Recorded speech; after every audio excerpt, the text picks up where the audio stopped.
¿Quién será el villano final en Hunter x Hunter? Durante los diferentes arcos de Hunter hemos visto una serie de personajes que han asumido el rol de antagonistas. Algunos solo representaron una simple piedra en el camino de los protagonistas, otros fueron una amenaza muchísimo más seria. Sin embargo, ya con 400 y tantos capítulos publicados, no está claro si alguno de esos personajes, los que aún quedan, podría ser el jefazo final. Algunas historias como Kimetsu o Jujutsu lo dejaron claro desde el capítulo 1. En otras, en cambio, se tuvo que esperar hasta el final para saberlo.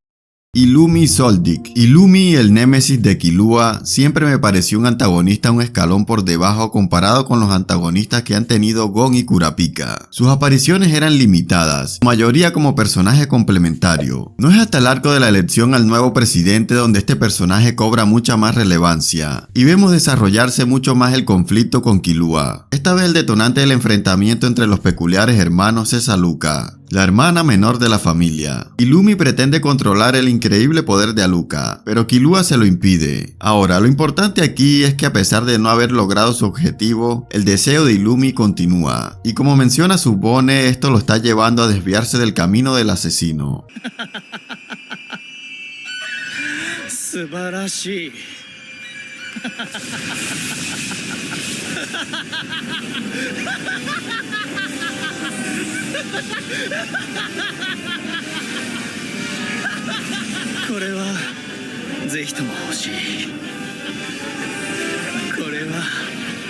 Después de declarar sus intenciones, algunos esperábamos que Illumi comenzara una cacería para encontrar a sus hermanos y por fin tener la esperada pelea contra Killua. Sin embargo, Togashi, como ya es costumbre, traicionó las expectativas del fandom y nos dijo que Illumi ahora es una araña. Está en el barco ballena y se casó con Hisoka. Bueno, eso último no es cierto, pero sí tienen un compromiso de matarse uno al otro. Ahora, sin Aluka veo complicado que Illumi trascienda de ser una amenaza secundaria a una de primer orden. Pero como esto también se trata de especular, creo que es evidente que los objetivos de Illumi no pasan por ser una araña. Es posible que aún siga pensando en controlar un poder como el de Aluka. ¿Qué parte no entiendes que está en el barco y se alejan de Killua y Aluka? Por eso dije que Togashi traicionó las expectativas del fandom. Sin embargo, ¿de dónde proviene el poder de Aluka? Pues ahí tienes la respuesta, compañero. Puede que Illumi por alguna razón pensara que era mejor buscar un poder similar en el continente oscuro que perseguir a Killua y Aluka. Recordemos que hay un Soldic que fue al continente y se cree que fue él quien trajo a Ai al mundo humano, por lo que seguir los pasos de su antepasado es algo que tiene sentido en esta teoría. Porque preguntémonos, después de la declaración de Illumi, ¿qué sentido tiene que esté en el barco? Lo único que se me ocurre, aparte de lo que especulé antes, es que esté intentando salvar a Kaluto. Esas son mis ideas con respecto a Illumi, pero seguramente Togashi encontrará la forma de sorprendernos de alguna manera. Pariston Hill, ex presidente y vicepresidente de la Asociación de Cazadores. Además, ex miembro de los Zodíacos. Pariston es un personaje bastante llamativo, no solo por su imagen, sino por su personalidad retorcida, que según Jin es similar a la de Netero y la suya. Disfruta el que lo odien, y es capaz de jugar con los demás con tal de provocar ese sentimiento de aversión. Actualmente forma parte del grupo de cazadores reunido por Bellón para ir al continente oscuro. Pariston tiene una rivalidad con Jin, por lo que podríamos pensar que su participación no va a pasar de eso. Ser un rival que va a enriquecer la participación de un personaje tan importante como el padre de Gon. Eso en parte es cierto, pero me parece que irá más allá de un simple rival. Según Jin, Pariston se ha hecho con 5000 capullos de hormigas quimera justo después de la muerte de Netero. La intención es usarlo en lo que él ha llamado el Día X, que se especula será el día que inicie el siguiente examen del cazador. Esto nos dice que Pariston podría ser más peligroso de lo que podemos intuir a simple vista. Ahora, también podríamos decir que la amenaza en relación con el ejército luce muy lejana, ya que la rata va hacia el continente oscuro como parte del equipo de Bellón. Claro, esto podría resolverse con un hipotético Hatsu enfocado a la manipulación que le permita controlar a las hormigas de forma remota. Ahora, también podría tratarse de una manipulación psicológica, o una cuestión de dejar hacer, es decir, sembrar el caos sabiendo que sí o sí un porcentaje de esas hormigas causará problemas. Si bien es cierto que hasta ahora Pariston no es el típico personaje que tiene el típico objetivo de destruir el mundo o dominarlo, esa obsesión que tiene por destruir lo que se supone ama puede traer consecuencias graves. Sea como sea, me parece que Pariston tendrá un gran impacto en los acontecimientos que están por venir.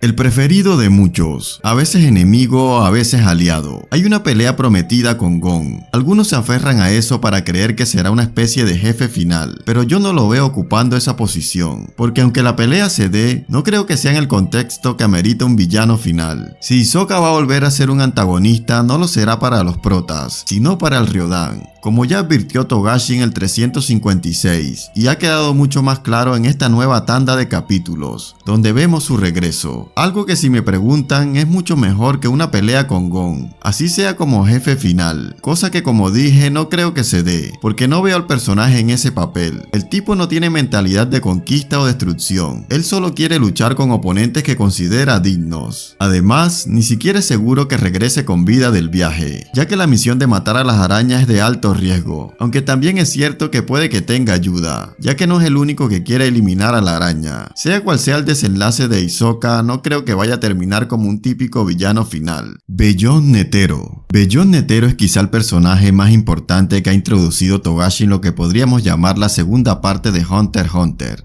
Es el hijo de Netero, y uno de los pocos personajes que ha regresado con vida del continente oscuro. Su objetivo es volver a dicho lugar, y ese deseo prácticamente es lo que ha movido la trama de esta segunda parte. Para hacerlo realidad, elaboró un intrincado plan que lleva gestándose más de medio siglo. La situación en la que se encuentra actualmente puede llevarnos a pensar que las cosas no marchan bien. Sin embargo, su sonrisa desafiante que ilustra su confianza desmedida puede indicar lo contrario. Que no nos extrañe que su encierro y enfrentamiento con el Zodiaco no sean más que otra parte de su plan. Ahora, les confieso que desde que se presentó el personaje jamás lo vi como un posible villano final. Esto porque aunque tenía algunas de las características necesarias para hacerlo, como el high y el poder, en realidad supuesto porque aún no hemos visto nada, me pareció más que todo un aventurero con una terrible confianza en sí mismo, que podía tener un papel antagónico, pero también de aliado dependiendo de la situación. Después de lo que vimos en el capítulo 401, donde nos enteramos de la otra parte del plan de Bellón, el personaje subió en mi escala villanística unos cuantos peldaños. En un principio se nos había dicho que Bellón, después de fracasar en el DC, hizo un plan para infiltrar la asociación de cazadores. Esto con la intención de deshacerse de su padre, quien era el principal impedimento para regresar al continente. Pero lo que no sabíamos es que hizo lo mismo con su principal aliado, el Imperio de Kakin. Bellón infiltró al Imperio mediante la procreación de muchos hijos, a quienes hizo entrar a la academia militar para que así estuvieran cerca de los príncipes como guardias. Los hijos de Bellón son más de 20, y cada uno de ellos tiene una maldición encima que se activará en el momento indicado. Lo más impactante de esta revelación es que se supone que uno de los príncipes también es hijo de Bellón. De ser cierto, esto elevaría las cosas a otro nivel, porque entonces Bellón no sería un simple aventurero que podría traer desgracias al mundo por sus errores en el continente, daño colateral, sino que aspira de alguna manera a controlar a una de las naciones más poderosas del mundo, ya sea de forma directa o indirecta. Con lo expuesto en el manga ya es suficiente para considerar al personaje como un serio candidato para ser un enorme antagonista. Sin embargo, aún se puede ir sumando a su candidatura, en este caso en forma de teorías. Por ejemplo, algunos creen que el tipo será un dolor en las esféricas basados en la supuesta inspiración para crear al personaje, que es Guan Yu, una personalidad histórica de la antigua China, que después de su muerte fue deificado y conocido como el dios de la guerra. En la ficción, los dioses de la guerra y sus encarnaciones suelen ser un dolor de cabeza. Por eso es entendible que muchos crean que Bellón también lo será. También hay otra mini teoría que leí hace algunos años. Es sobre la X en Bellón, que vendría a representar un posible enfrentamiento entre cazadores. Ya saben, por eso Hunter x Hunter. Seguramente hay más teorías sobre el personaje que llegan a la misma conclusión, pero me parece que con eso es suficiente para dejar claro que Bellón será un gran problema. Solo Lucifer. Con el líder de la araña pasa algo similar que con Hisoka. No lo veo ocupando ese lugar, no por su poder, porque de hecho es muy fuerte, y además, gracias a su habilidad, puede seguir volviéndose cada vez más poderoso. Kuroro, como ya ha planteado Togashi, será más que todo un rival a vencer para Hisoka y Kurapika. Aunque con este último ya no lo tengo tan claro, porque he visto el pasado de la araña y analizando algunos detalles de dicha trama, creo que puede venir algún giro que acerque a Kurapika y Kuroro en aras de vencer a un enemigo en común. Ahora, la pregunta es si Kuroro logrará sobrevivir. No estoy tan convencido de que saldrá con vida del barco. De hecho, es algo que él mismo pone en duda, y hasta imagina una araña que funcione sin él. pero en el caso que sobreviva a la locura del barco, me cuesta imaginar qué es lo que hará después. Se ha sugerido que aparte de robar los tesoros de Kakin, Kuroro está interesado en viajar, y algunos no creen que solo sea porque le gusta estar de crucero, sino que le interesa el destino, es decir, el continente oscuro. De ser así, ¿cómo hace eso que Kuroro se convierta en el jefe final? No tengo idea, por eso digo que no lo veo en ese papel. Tendría que haber un cambio de mentalidad y objetivos que por ahora no lo hemos visto. Hay teorías que lo relacionan con Jairo porque este último se supone que estuvo en Ciudad Meteoro. Ahora, esto por los momentos no significa nada. Jairo tuvo una breve participación en la saga de las hormigas quimera, un breve paréntesis que fue bastante impactante, tanto es así que ha suscitado muchas especulaciones en torno al personaje. La idea más famosa es la que tiene que ver con un hipotético encuentro con Gon. Eso, aunado a su maldad, lo prefiguran como un antagonista a tener en consideración. Y hablando de maldad, fue un rasgo del personaje en el cual Togashi hizo mucho énfasis de manera explícita mediante el narrador, contándonos que Jairo como humano fabricaba drogas con el fin de joder a las personas, y como hormiga quiere esparcir la maldad por el mundo. Ahora bien, no solo de forma directa se habló de la maldad de Jairo, también se hace de forma indirecta, mediante el subtexto. De ahí es donde nace mi idea de relacionar a este personaje con el 666, número que como sabemos es un símbolo del mal. Jairo tenía prohibido bajar de su cama después de las 9 de la noche. 9 años después de desvivir a su padre, Jairo funda el movimiento NGL, y pasados otros 9 años NGL se convierte en una nación y Jairo en su líder. Pero estás hablando del 9 y no del 6.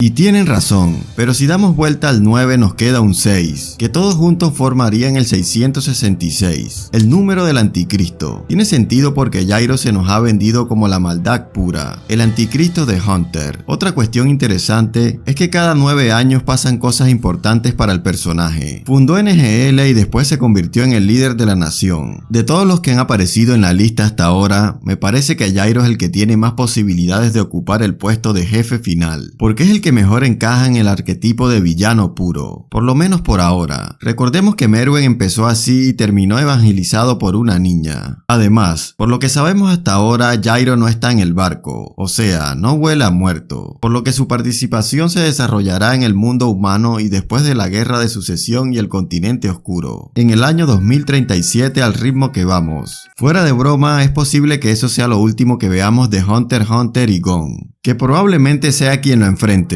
Calamidades. Las calamidades son, por mucho, la amenaza más seria que conocemos por ahora en la serie. Las 5 que hemos visto fueron calificadas con un nivel de peligrosidad A, por encima de las hormigas quimera, que son nivel B. Estos seres, hasta donde sabemos, no son pensantes, solo parecen ser criaturas que atacan por instinto. Aunque en el caso del arma Brion tengo mis dudas por su aspecto humanoide y porque custodia una ciudad en ruinas. Inteligentes o no, el peligro de las calamidades radica en su poder, que no sabemos si es una especie de habilidad nen o biológica como la de Yuppie o la reina hormiga. Lo cierto es que son letales, como han comprobado las diferentes expediciones que han pisado el continente oscuro. Y también nosotros, porque Nanika, personaje que no solo fue introducido para salvar a Gon, viene del continente, y su raro y perturbador poder podría ser una muestra de lo que se viene. Ahora, dicho esto, me cuesta ver a las calamidades como un jefe final típico, a menos que exista una que razone como humano y tenga planes malvados. Otro escenario es que aunque las calamidades no sean malvadas, hagan daño a la humanidad como consecuencia de los errores de los humanos que van al continente, o como parte del plan de uno de ellos. La opción 1 me gusta más, porque es más parecida al estilo Togashi. Digo, aunque la actual expedición parece ser la mejor preparada por la experiencia acumulada de las anteriores, hay muchas cosas que pueden salir mal, sobre todo si llegan los personajes más caóticos y ambiciosos. Sea como sea, lo cierto es que las calamidades serán un gran dolor de cabeza.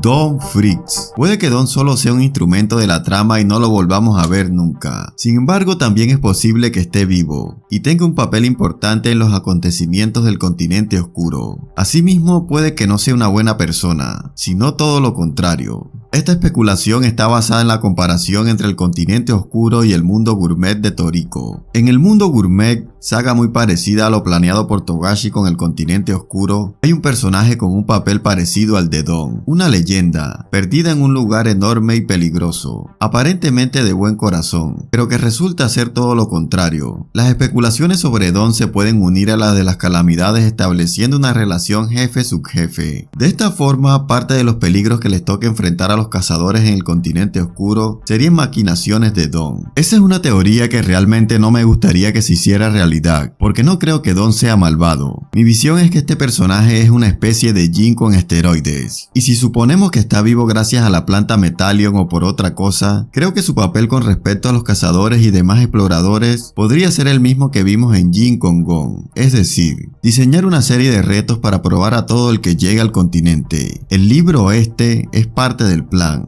el llamado a la aventura. Príncipes de Kakin. Aunque el conflicto familiar de los príncipes parece ser algo cerrado, con consecuencias limitadas solo a Kakin, no hay que descartar que dependiendo de quien gane, el protagonismo de Kakin pueda extenderse más allá de su guerra de sucesión y transformarse en una amenaza global. Los príncipes que veo que podrían hacer esto realidad son el cuarto y el noveno. El primero porque es jodidamente retorcido, un psicópata con aficiones bastante oscuras. A eso debemos agregar una habilidad Nen rota y la posibilidad de ser rey. Él mismo declaró que su poder no solo lo llevaría a dominar la guerra de sucesión, sino el mundo entero. Creo que no hay cosa más jefe final que esa, aunque un problema que le veo es que parece estar creado solo para ser el antagonista de Kurapika. Asimismo, si resulta ser el hijo de Bellón, veremos si su voluntad se impone a la del padre o hay algún tipo de acuerdo.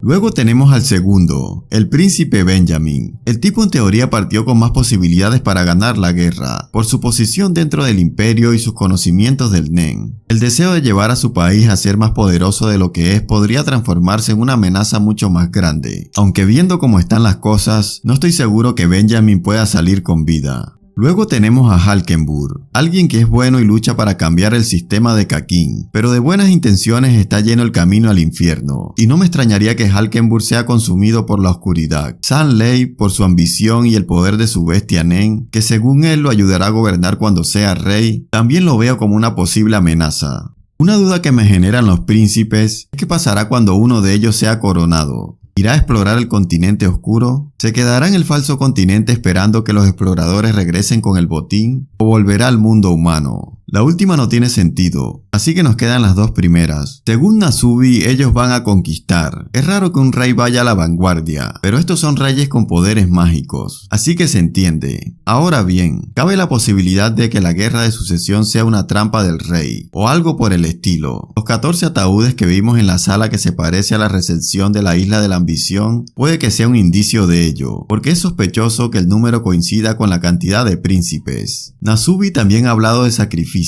La pintura de Saturno devorando a su hijo mientras el rey hablaba con Halkenburg es otro pequeño detalle que parece ir en esa dirección. Morena Prudo. Morena, al igual que Jairo, es el personaje de la lista que más encaja en la idea de villano final. Quiere destruir el mundo y tiene una habilidad ideal para hacerlo. La habilidad net de Morena se llama Contagio. Es una habilidad tipo especialista, que le permite a ella como miembro cero crear un grupo o comunidad de asesinos. El proceso de infección ocurre a través de la saliva, generalmente mediante un beso. Puede infectar a un máximo de 22 personas, sumando un total de 23 con ella misma. Una vez infectados, los miembros suben de nivel asesinando a alguien. Asesinar a una persona común y corriente otorga un nivel. Asesinar a un usuario Nen otorga 10 niveles. Y asesinar a un príncipe de Kakin otorga 50 niveles. Cuando un miembro infectado alcanza el nivel 20, desbloquea una habilidad Nen única y personalizada. Además, si un miembro alcanza el nivel 100, se convierte en un miembro cero y puede formar su propia comunidad de infectados. Morena tiene la capacidad de rastrear la ubicación, estado y nivel de sus aliados en todo momento. El objetivo principal de Morena Prudo es la destrucción del imperio de Kakin, y después de eso aniquilar a toda la humanidad, la cual considera que está llena de injusticias. Este objetivo se deriva de su odio profundo hacia la realeza de Kakin debido a su pasado y el sufrimiento que experimentó. Su habilidad Nen, Contagio, es fundamental para sus planes, ya que tiene todo lo necesario. Con su saliva puede infectar a personas y formar una comunidad de asesinos que comparten su objetivo de matar. Aumentar el poder de sus seguidores. A medida que los miembros de su grupo matan, suben de nivel y aumentan su aura y poder. Esto le permite crear un grupo cada vez más fuerte y letal. Cuando sus seguidores alcanzan el nivel 20, desbloquean una habilidad Nen única y personalizada. Esto le proporciona un arsenal de capacidades diversas y adaptadas para cumplir sus planes. Expandir su influencia. Aquellos que alcanzan el nivel 100 se convierten en miembro 0, lo que le permite expandir su plan de destrucción a una escala mucho mayor, ya que le permite construir una fuerza imparable de asesinos con el potencial de destruir el mundo. El problema es que está en el barco, y como todo personaje que está ahí, tiene altas posibilidades de morir. Sobre todo si te persiguen dos mafias, las arañas y el cuarto príncipe. Ahora, si logras sobrevivir de alguna manera, cuidado con Morena. Otra posibilidad es que sea un seguidor de Morena el que continúe con su legado.